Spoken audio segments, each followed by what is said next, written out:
Hi everybody, welcome back to my channel. Today we're going to do some DIY Dollar Tree plus a little Walmart Farmhouse popsicle stick crafts for grown-ups. We're going to use some regular popsicle sticks or the tongue depressor size. You get 100 or 60. I've decided to use these ornaments that I got at Walmart, and then some beads from the Dollar Tree is optional. You're going to need some jute if you want to hang them to make ornaments. You're going to need your glue gun for all of them, and you're also going to need your scissor for all of them as well.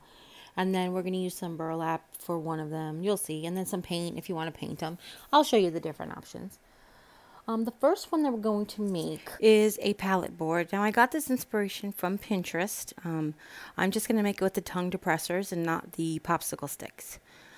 So what you're going to do is you're going to cut off the rounded edge for the the tongue depressors. I'm sorry. We've done some stuff with these before. And you know, they cut very easy with your scissor. And like I thought I was going to actually measure them for you. So what you want to do is you want to cut one end off. And if you want the popsicle sticks to all be at the same length, you could measure each one or whatever. But if you cut one end off and then use one as your measure for the rest, that's what I always usually do. So I cut off one end of each popsicle stick. And then, I know it sounds silly just to go around it, but I'll show you what I mean. So once you cut one end off of each, and like I said, these are the tongue depressors, but I'm going to refer to them all as popsicle sticks. Then you want to see which one is the shortest. Stack them all together to see which one is the shortest. And then make sure that the one that you're cutting is at least long enough. Basically, usually the shortest one first is what I'm saying. Because you don't want to make one of them long and then you get to your last one and it's not long enough. Does that make sense? So start with your shortest one, cut both ends of that one, and then cut each one the same. Use that as the measurement to measure the rest. And then just like when we were in school, you're going to push them all next to each other, one string of glue. For this particular look, you want to have a little of the wood palette exposed at the top and the bottom of the cross braces. Okay? And now I've just taken my open scissor to clean off any glue bubbles. You want to wait till the glue dries, especially if you're going to stain this or paint this. Painting not so much, but definitely if you're going to stain this. Once the glue's all dry, you just take an open scissor. You put the flat edge, like the inside of the scissor blade, up against the flat wood. And you can feel when you're just cutting through the glue as opposed to when you get down to the wood. And I don't think you'll do much damage even if you went down that far. Okay? So I've decided to whitewash this one with the gray wash basically to make it look like an aged board. We've made this stain for other projects before. It's basically just watered down white paint with a tiny touch of black in it just to darken it a little bit. And then just add the tiniest amount of black until you get the color gray you want. And then you want to brush it on and then wipe it off. And of course, you want the wood grain to show through, which is one of the reasons we do that. So it gives it that weathered look, okay? Now for this one, we're going to use these deer ornaments that I found at Walmart. These are 4 ornaments for $3. Well, $2.96. And I wanted to use the head silhouette. They're like a corrugated cardboard with a tiny touch of glitter on there. So what I did was I ripped the bow off his back, and we're going to use that as a hanger. Cut his head off, unfortunately, and glued it right on. Make sure you get some glue under the antlers, okay? So now you're just going to turn it over, and you're going to make sure that the bow is right in the center of the pallet, like right over the center of the pallet, so it's balanced. And then you're just going to, I glued down, this particular one had like a braid and like a regular jute string, so I've glued the braid down. Like I said, make sure I glued across in matching spots and kept the bow directly above the center. And then that is it for that one. And it looks really cute. Oh my gosh, I love it. Okay, so they have other shapes. You can also paint the silhouette on if you want to. You can print out something from the internet and just decoupage it on. There's lots of variations for that one. So the next one that we're going to do is we're going to make a pallet coaster. Again, this is an idea that I saw on Pinterest, then I saw it on BuzzFeed, and it's a really quick project, but it's so country farmhouse.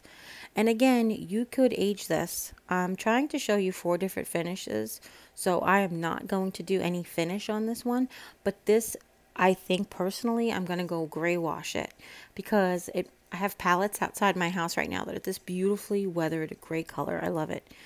But we're going to do the same thing. We're going to cut off the end of a popsicle stick. For this pallet, you need 17 popsicle sticks for each pallet coaster.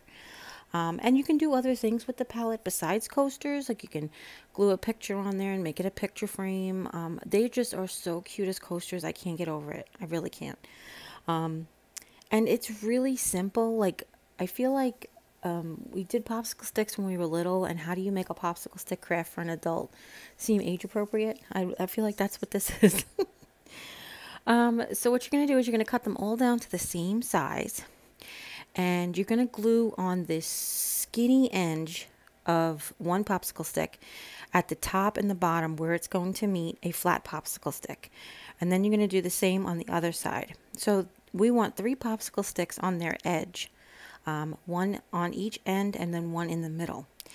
And then we're going to match up one on each side.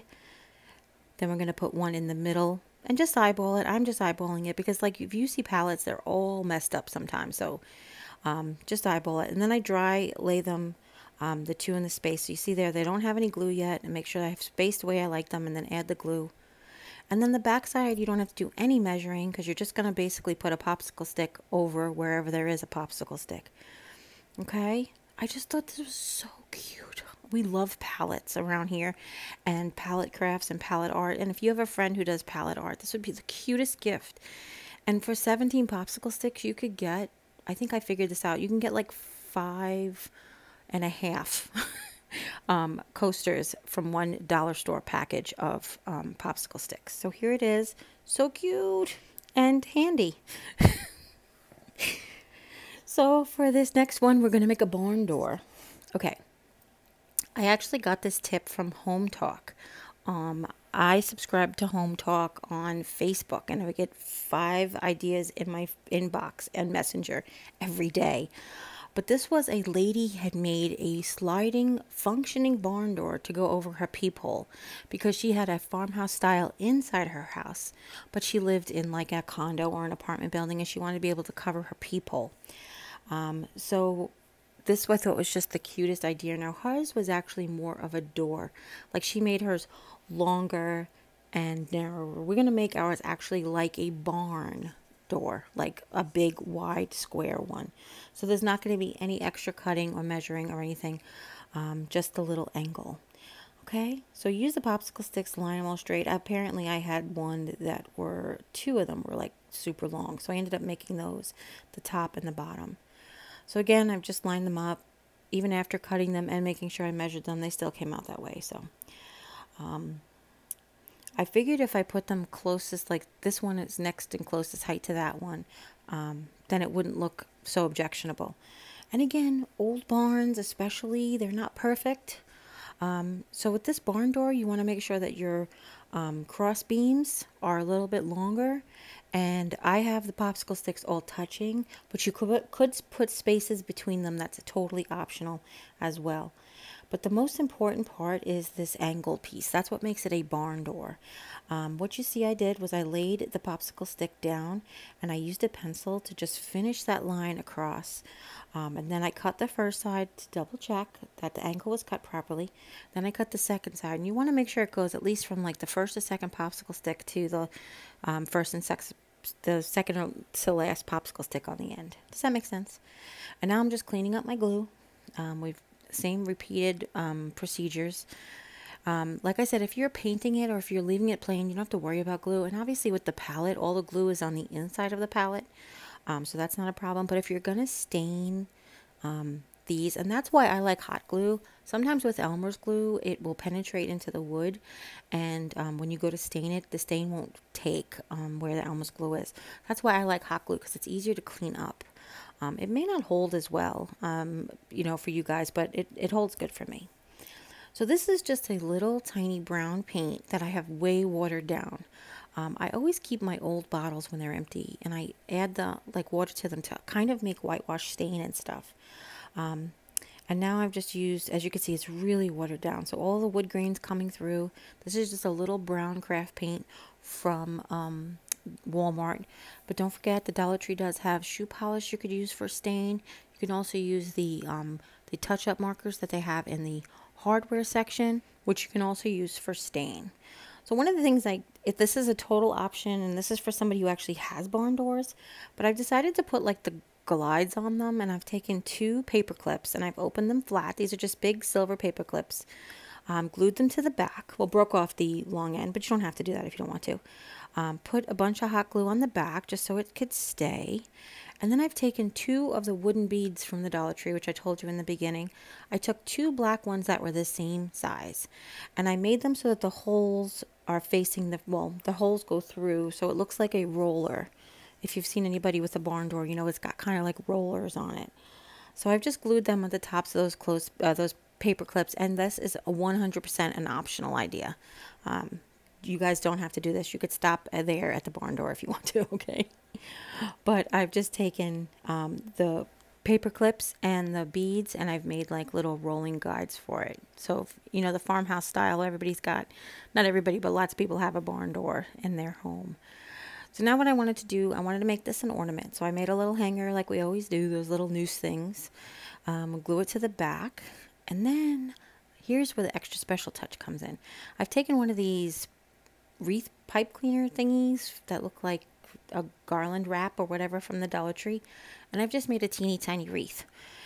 Now, any leftover little embellishments you might have, a wreath is a cute idea, but any like cute little sign would be cute.